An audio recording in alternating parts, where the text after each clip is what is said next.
One thing I see a lot for people who have a lot of pride and don't want to file and refuse to accept reality, they will literally spend everything they own paying ridiculous amounts of interest and late fees to creditors, trying to delay the inevitable. And the thing that I hate to see most is when somebody cleans out their 401k. Your 401k is protected from creditors. There is no need to drain out your 401k. The other, the most frustrating thing I see is when a potential client drains out their 401k, they don't hold back enough money to pay their taxes to the IRS. And now, not only did they lose their 401k to make interest payments and late fees toward credit card debt that I could have wiped out and got rid of, but now they've turned it into tax debt. Non-dischargeable tax debt. Don't do that. Don't touch the 401k. There's a reason Congress made rules that creditors can't touch it.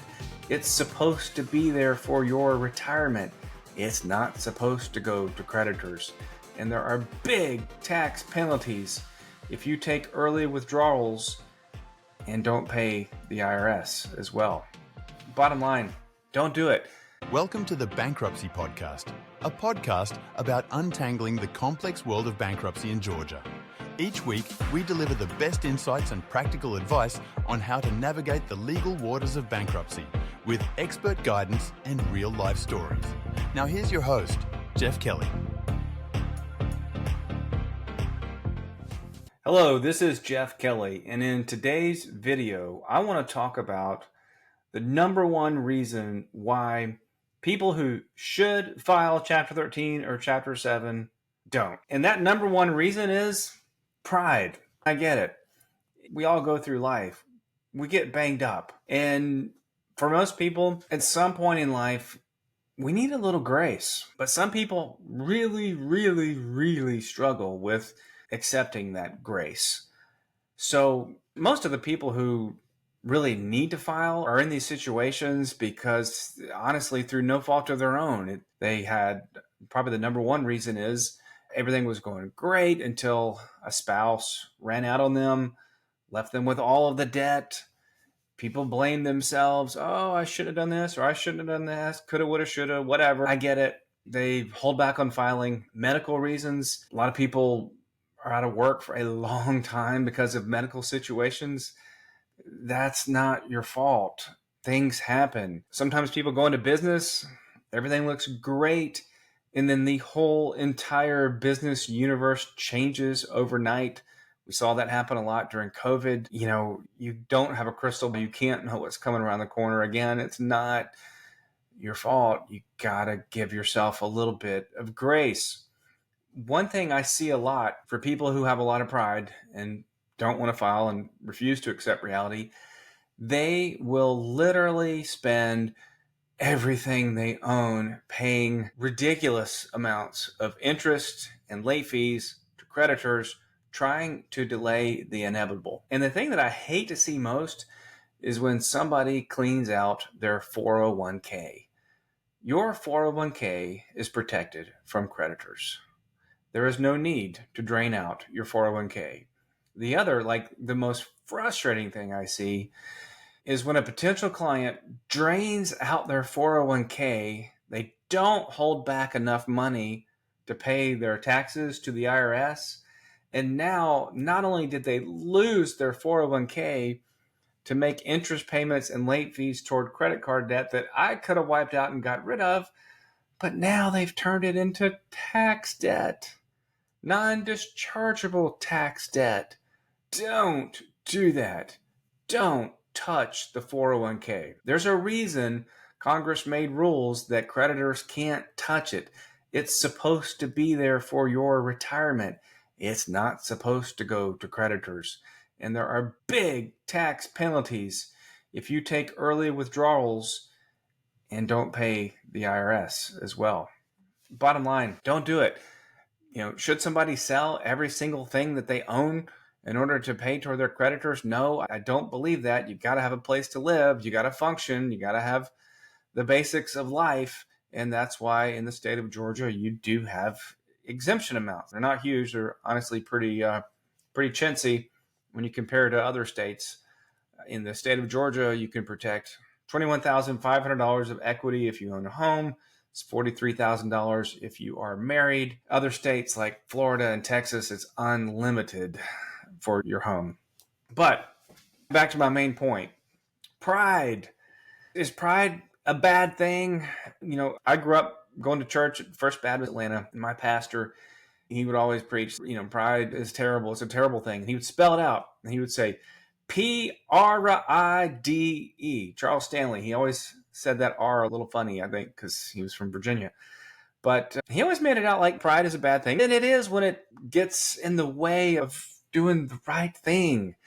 Humility's not a bad thing, but I always got confused growing up because I went to Lakeside High School in Atlanta, and right as you walked out of school and you started heading down toward the track, they used to have this big sign hanging over the entrance where you'd walk in, and it said pride, spirit, excellence.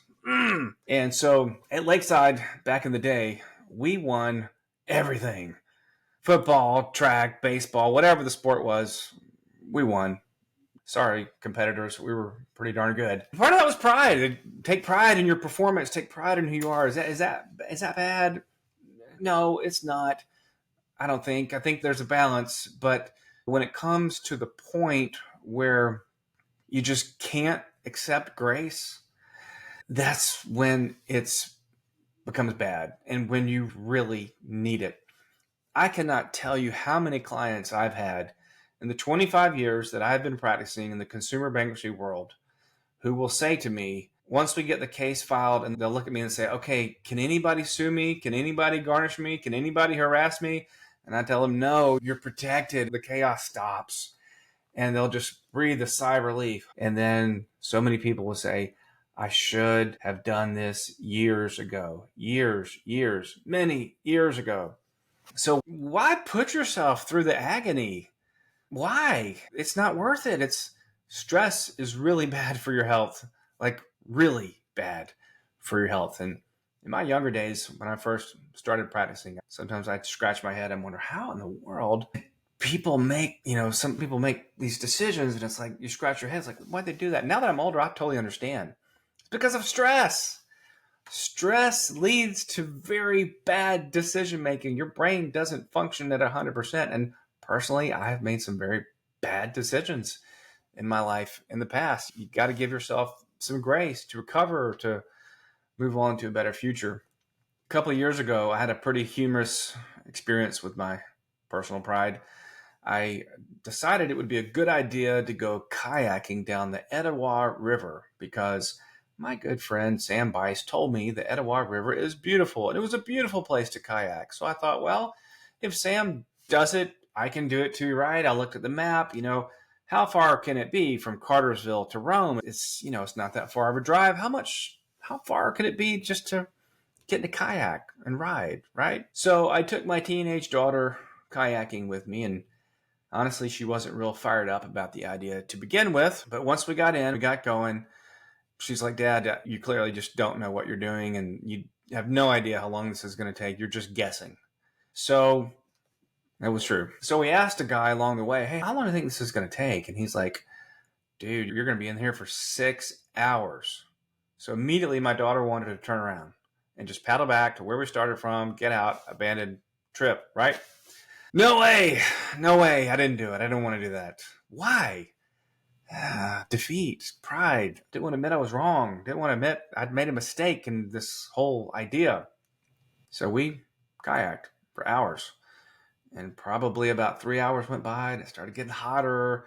It's the middle of the summer, very miserable, very bad. Finally, when we got down toward the Riverbend area, there was a really nice guy named Joel. And I kind of begged for mercy at that point. And he was kind enough to fish my daughter and I out of the river. And we were able to call somebody to come and get us. Ooh, that was not a very good experience. Fortunately, we ended up having a few laughs about it later on.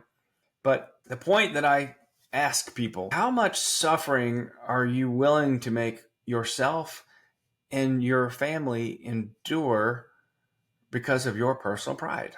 How much? How long? How far are you willing to paddle before you realize, crap, we need to make a course correction. I need a little bit of grace. Give yourself some grace. Like what you hear so far? Make sure you never miss a show by clicking the subscribe button now. This podcast is made possible by listeners like you. Thank you for your support. If you're intrigued by the world of bankruptcy and want a comprehensive guide to help you get out of debt, head on over to kellycanhelp.com/welcome and subscribe to our email list to have a guide to bankruptcy in Georgia, helping people get out of debt delivered right to your inbox. Now back to the show. It's okay to explore all your options. It's okay to file Chapter 13 and Chapter 7. A lot of people will make up stuff. Oh, I'll get fired from my job. No, it's not true. Oh, my credit's never going to recover. I'm never, ever going to be able to get credit again. People know that's not true as soon as the words come out of their mouth because they're related to and or they work with and or they live near somebody who has filed and has fully recovered. So they know that's BS. What's the other favorite one? I'll never be able to buy a house ever. Well, listen, if you're never able to buy a house, it won't be because of filing Chapter 13 or Chapter 7. It could be because our interest rates are through the roof or because it's hard to save up the down payment. But by the way, if you are looking to buy a house, you really need to be able to put 10% down. If you can't put 10% down, probably shouldn't buy the house. It's what a lot of very famous financial advisors say, and I think they're right.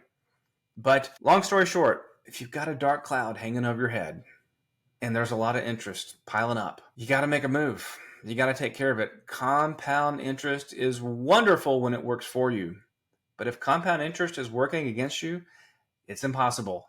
And I see so many who will pay interest upon interest, late fees upon late fees. And they'll come back like 5 years after we first met and say, okay, Jeff, you were right 5 years ago. And my balances today are the exact same as they were 5 years ago because I've busted my tail, worked like crazy, and I physically can't do it anymore. Give yourself some grace. Whatever option I can come up with, I promise you it's going to be way better than what you're dealing with right now. So I would encourage you. Go to my website, download a free copy of my book, kellycanhelp.com, KELLYCANHELP.com. And if you go to kellybankruptcy.com, that's where my podcast is. Got all kinds of free videos, all kinds of free information. Explore your options, educate yourself. But if you really want to know how the law applies to your specific situation, I need your paycheck stubs for at least the last 60 days, preferably the last 6 months. We got to go over your assets. We got to go over your income. A lot of people will read stuff online and they immediately think, oh, this is my options. This is what I can do. Well, hey, there are general rules and general guidelines, but if you really want to know the truth, we got to look at your situation. How does the law apply to your specific set of facts? Just because your neighbor was able to do something doesn't necessarily mean you'll be able to do it. Just because your friend or neighbor wasn't able to do something does not mean that you won't be able to do it. The answer to all legal questions is, it depends. It depends on the facts of the situation. So give me a call, 770-881-8449. Thank you. Thanks for joining us this week on the Bankruptcy Podcast. Make sure to visit our website, kellybankruptcy.com, where you can subscribe to the show in iTunes, Spotify, or via RSS so you'll never miss a show. While you're at it, if you found value in this show, we'd appreciate a rating on iTunes. Or if you'd simply tell a friend about the show, that would help us out too. If you liked this show, you might want to check out our guide to bankruptcy in Georgia, helping people get out of debt. Available at kellycanhelp.com/welcome. Be sure to tune in next week for our next episode.